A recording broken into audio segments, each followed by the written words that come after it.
sound, but defense continues to be a sieve as Carolina draws back to even 500. All right, back in studio with the guys. Emery, we sat there and watched this one together. It was a Dallas performance that we've seen throughout the entire of the season. Most total yards as an offense in the NFL coming to this one, most yards allowed. We see that represented in this final score. What did you make of the total performance here from Dallas? Well, the offense is fine. Defensively, they can't stop anybody. I thought they played fine defensively early in the game, but as the game wore on, that's when Carolina started finding confidence. They started finding plays down the field. They let a dead team come back to life. And that, right in and of itself, is not playing winning defense. You want to play your best defense in critical situations. I thought this was handled better by Carolina, more so than Dallas in that regard. And when you talk about the Panthers in this game and how they were able to, find life and make things happen, they always had an answer. Dallas refused to put this team away, and that's why they lost this ball game. Plain and simple for me, the Rico Dowdle revenge game. Yeah. He made it known that this game was personal for him, and I appreciate the honesty because oftentimes when a player is playing against his former team, it's not that big of a deal, right? It's just the next best game. He said this was personal, and guess what he went out and did? 183 yards on the ground, 56 through the air, over 200 yards of total offense, and a touchdown. That's off the career high 206 last week in his first start as a Panther. So you do the math. This man is balling in his first two games. Yes, Emery, you talked about the issues for the Cowboys defensively. It was more so about their inability to stop Rico Dowdle. Period. Yeah. Nobody else. Number 5 was a madman today, and they needed him to be as such for Carolina to come back into this ball game. The Dallas Cowboys defensively, they will be the death of the Cowboys in terms of playoff hopes because their offense, without C.D. Lamb, they're still a playoff caliber offense. Without C.D. Lamb, Dak Prescott is still slicing opposing defenses. But because of their defense, it goes undone. Yep. It's almost like they're wasting quality offensive play because they can't get the necessary stops to win ball games like today. And it's unacceptable and it's annoying, but this is the life they're living in currently for the Dallas Cowboys. You got to try to outscore every team you play. It doesn't matter if you're playing against Bryce Young or Sam Young. It don't matter. You got to outscore whoever the opposing quarterback is. I thought Steve Young was going to get a shout out. No, Sam. Shouts out Sam. We appreciate that as well. 216 rushing yards here, JJ. Yep. We oftentimes talk about the young quarterback's best friend being a run game that can do exactly what Carolina did in this matchup. But what sort of belief does this build in a young quarterback still trying to find it? Well, it's huge, right? Because this is no Chuba Hubbard. And without Chuba, you were thinking, oh, boy, the Panthers are certainly about to struggle being with Rico Dowdle. That has not been the case these last couple of weeks. Rico Dowdle not only, of course, leading them in rushing, also in receiving. We saw Ted McMillan there in the end zone twice, but Rico Dowdle leading the Carolina Panthers in receiving against the Dallas Cowboys, which, B-Max, speaks to your point even more. You should be winning football games when the leading receiver is the running back for the other team. I want to shout out the Carolina Panthers, though, who, for the first time since 2021, are at 500 this deep in the season. There was after week 2, the Panthers are 0-2. Yep. There was some question before that last drive by Bryce Young against the Arizona Cardinals about whether there could be another benching of Bryce Young and bring in Andy Dalton. And now they have turned things around, being at 500, a Carolina Panthers team, and I think we all believe the Tampa Bay Buccaneers are going to win that division. But this is a Panthers team that can be competitive, that can win football games. So shout out to them and Dave Canales here in year 2. And the crazy part is when you look at Rico Dowdle having this game, it shows you that they have a running game. They're not just running plays. So it doesn't matter who's the back there. They found a way to scheme up run plays. And when you look at this division, seeing how the Falcons play tomorrow or whatnot, and you see how Carolina has found some life. Carolina beat them 30-0. Exactly. So now you look at Carolina, you look at this rest of the division. This is going to be interesting. We thought it was going to be Tampa Bay, but now we never know with this Carolina Panthers team. But I like how they are running the football regardless of who's back there at tailback. Some very clear splits emerging. 3-0 at home, 0-3 on the road, but an even 500 this late in the season. We know Carolina fans will take that. More to come here on HQ as we take a look at Teteroa McMillan, most receiving touchdowns in a game by a rookie, too. Say it with your chest. In Panthers history. #1 instigator right here. Tet was standing alone in the end zone. Makes a couple plays in this one that end up being decisive in a 3-point win over the Dallas Cowboys. For 2 of 15 on 3rd down. they can't stay on the football field. I mean, go to the earlier part of the game. The Broncos, they turned it over on the first drive. What did that result in? That only resulted in 3 points for the Jets. Why? Because they didn't get a first down after that. Then they had a 72-yard punt return, set them up in perfect field position. And what did they do? They got 3 points out of it because why? They didn't get another first down. The problem with this Jets offense, they have a lot of problems. I mean, all over the field. But when you can't move the ball, when you can't stay on the field, when you can't give your defense a rest, that's not complimentary football. That's how you end up in bad situations. Offensively, you don't move the ball. Your defense is tired. They spend too much time on the field. Now, luckily, they only gave up 13 points. I mean, that's a blessing for the Jets for as much time as their defense spends on the field. So, in totality, we know this. There's just a ton of problems with this New York Jets football team. That was actually the first takeaway for the Jets defense. They were the only team in the NFL to be 0-5 and not have a takeaway yet. That was the first time they actually landed on the ball, but to your point, only got 3 points out of it. Can't move the football. Let's look at the Broncos side. Bo Nix here. I feel like there was so much expectation to him coming into this season. Now, he is shifty. We know that he can scheme around, but Pete, he needs to throw from the pocket. Well, and if you look at his numbers, they're pedestrian. Those are pedestrian passing numbers, and I thought that when you look at it, last week in the second half against Philadelphia, it looked like the pilot light went on because he had been struggling up until that point. It looked like it went on, and all of a sudden, okay, Bo Nix is going to be Bo Nix again. But he wasn't today. And I think they're limiting him in what he can do. Maybe they're limiting him because they know what he can do. He has to be able to stand in the pocket, make throws to the pocket. Everything is on the move, schemed up, gimmicked up, and he's good at it. Don't get me wrong, because he's athletic, he's mobile, but you have to be able to throw from the pocket. And until I see more, look, this Jets defense came into this game, they were horrible. Remember what happened last week? They were terrible against Dallas, and they didn't move the football. This offense. The Dallas Cowboys' 30-27 loss to the Carolina Panthers wasn't just another defeat on the schedule. It was an alarm bell ringing through the heart of Cowboys Nation.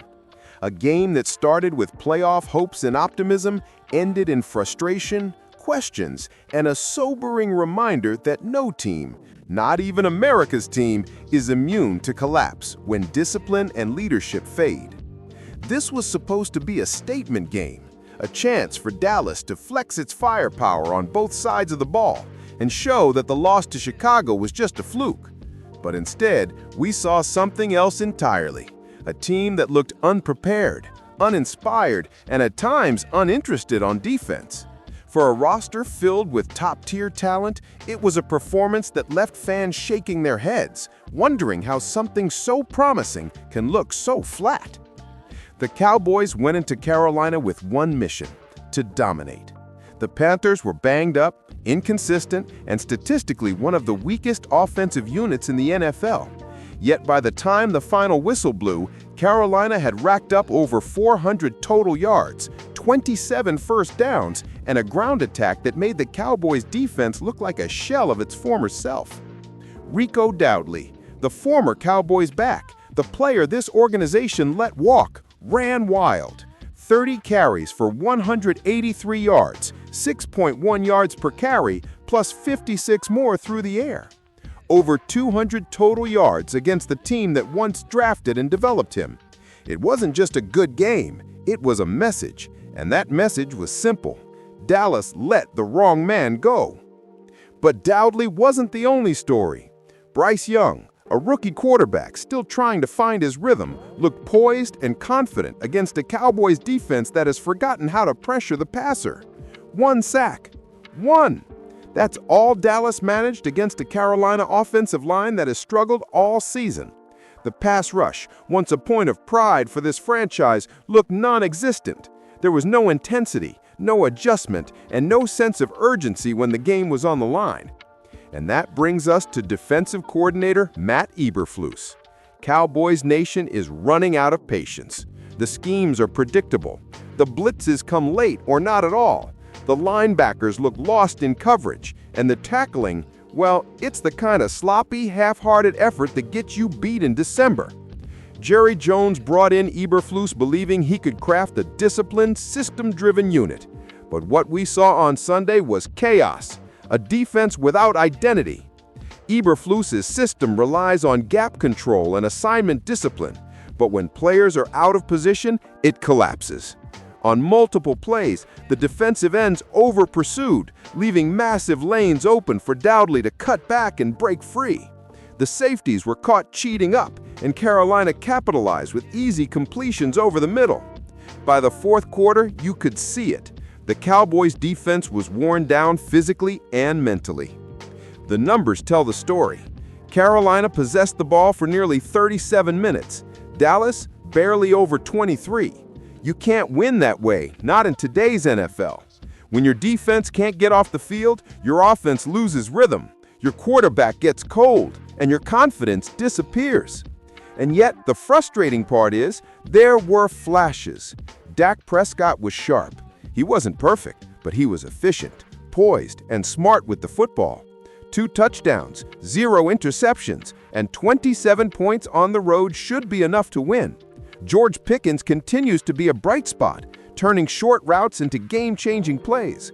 The offensive line, despite early struggles, protected well enough to give Dak time to work. Brian Schottenheimer deserves credit for that. He's taken a unit missing key pieces. No CeeDee Lamb, no Micah Parsons to flip the field defensively, and still found ways to generate scoring drives. His use of motion, his situational calls, his timing, they've been creative and adaptable. But when your defense gives up 410 yards and allows a 15-play game-winning drive, even the best play calling becomes meaningless. So where do the Cowboys go from here? Jerry Jones didn't hide his frustration after the game. Sources close to the organization describe him as angry and embarrassed. He knows this team has too much talent to be losing games like this. And when Jerry gets impatient, changes tend to come quickly and publicly. The trade deadline may still be weeks away, but whispers are growing louder in NFL circles. Could Dallas make another big move? There's one name that keeps surfacing: Maxx Crosby. The Raiders' star pass rusher has been the subject of trade speculation across the league, and Jerry Jones reportedly would love to make a splash if the opportunity arises. Crosby's energy, leadership, and relentless motor are everything this Cowboys defense is missing. Imagine Crosby on one edge, James Houston on the other, Kenny Clark in the middle. Suddenly, this defense has teeth again. But before Dallas starts thinking about trades, they've got to fix the fundamentals. The Cowboys ranked 31st in run defense over the last 3 weeks, allowing 146 rushing yards per game. That's not just bad, that's catastrophic for a team trying to make a playoff run. The missed tackles, poor angles, and lack of gap discipline are destroying any momentum this team builds on offense. The culture has to shift. That's what this game proved. You can't keep talking about Super Bowls and championship expectations when your defense plays like that. You can't keep selling America's team if the product on the field doesn't match the legacy. Cowboys Nation deserves better, and so do the players who are giving their all. There are leaders in that locker room who care. Dak cares. Zach Martin cares. Kenny Clark, Stephon Gilmore, Brandon Cooks, these are professionals who take pride in their craft. But leadership has to start showing up on Sundays. The body language after blown coverages, the slow jogs to the sideline, the blank stares after big plays, that's not leadership, that's defeat. Now, this loss doesn't end the season. The NFC playoff picture is still wide open, and Dallas remains very much alive. But what happens next will define this team's identity. They can either treat this game as a breaking point or as a turning point. The schedule doesn't get easier. Matchups against division rivals and playoff contenders are coming fast. The Cowboys will have to prove they can handle adversity, not by talking about it, but by showing it. That means fixing tackling angles. That means getting creative on defense. That means showing some damn fight when the game is on the line. And to Jerry Jones, the message is clear. Leadership starts at the top. If you believe this roster can compete for a championship, prove it. Don't just talk about America's team, build a defense that plays like one. Because right now, this defense isn't representing the star, it's tarnishing it. Cowboys Nation, it's time to look forward, not back. The pain of this loss will sting, but it can also fuel change. There's enough talent here to turn things around, but it starts with accountability. from coaches, from players, from the front office. As the great Tom Landry once said, a champion is simply someone who gets up when they can't. Right now, the Dallas Cowboys are on the mat, but there's still time to rise, to respond, and to remind the league what this star truly stands for. The question is, will they?